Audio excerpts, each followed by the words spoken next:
मथुरा में एक राक्षस राज्य करता था जिसका नाम कंस था।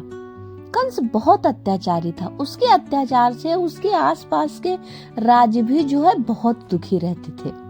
लेकिन उसमें एक खास बात थी कि वो अपनी बहन देवकी से बहुत प्रेम करता था।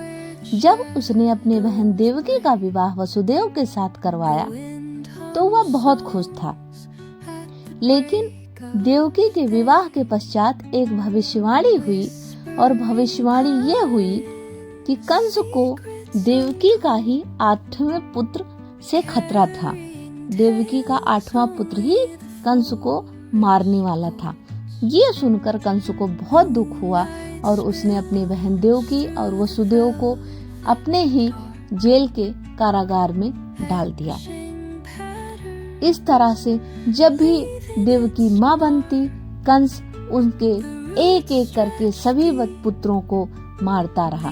इस तरह से कंस ने देवकी के 7 पुत्रों को पटक पटक कर उनका वध कर दिया।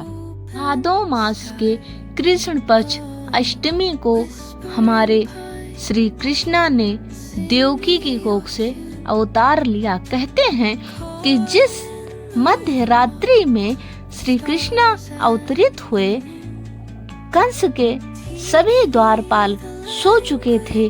नगर में चारों तरफ अंधेरा छाया हुआ था। श्री कृष्णा ने कहा वसुदेव जी से कि उन्हें गोकुल में वे अपने मित्र नंद बाबा के यहाँ छोड़ आएं और उनके यहाँ माया रूपी जन्मी कन्या को अपने साथ वापस ले आएं। देवकी और वसुदेव ने जब उनकी बातें सुनी तो वसुदेव ने वैसा ही किया जैसा श्री कृष्णा ने कहा। इस प्रकार से श्री कृष्णा का लालन पालन माँ यशोदा और नंद बाबा के पास बड़े लाड़ प्यार से होने लगा। माँ यशोदा कृष्णा को बहुत ज्यादा प्रेम करती थीं और मैया यशोदा उन्हें कान्हा कान्हा कहकर पुकारती थीं और बहुत सारा प्रेम देती थीं। वहाँ पर उन्होंने पूतना, वक्रासुर जैसे बहुत सारे राक्षसों का वध किया। बहुत दिनों तक गोकुल में रहने के बाद कंस का अत्याचार जब और ज्यादा बढ़ गया तो वे गोकुल छोड़कर बरसाने में आकर बस गए, जहाँ पर उनकी भेंट राधा रानी से हुई और राधा रानी के साथ उन्होंने अपने किशोरावस्था को बिताया।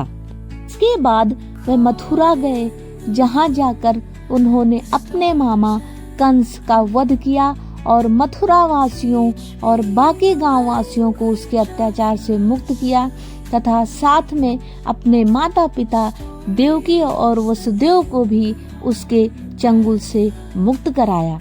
इसके बाद अपने नाना राजा उग्रसेन को, जो कि कंस के ही कारागार में बंदी थे, उनको मथुरा का राज्य सौंपकर कृष्ण और बलराम गुजरात की तरफ प्रस्थान कर गए। वहां जाकर समुद्र तट पर उन्होंने एक सुंदर नगरी का निर्माण करवाया जो द्वारिका नगरी के नाम से प्रसिद्ध हुई।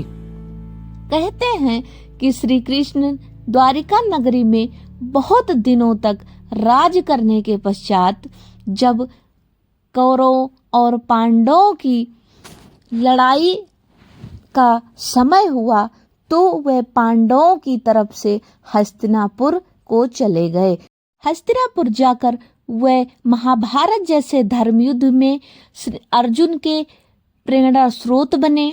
उन्हें श्री मद्भागवत गीता का उपदेश देकर उन्हें अपने धर्म के प्रति जागृत किया और महाभारत जैसे धर्मयुद्ध में विजय दिलाई। पांडवों को हस्तिनापुर का राज्यकाज सौंपने के बाद वह वापस अपनी नगरी द्वारिका को लौट आए।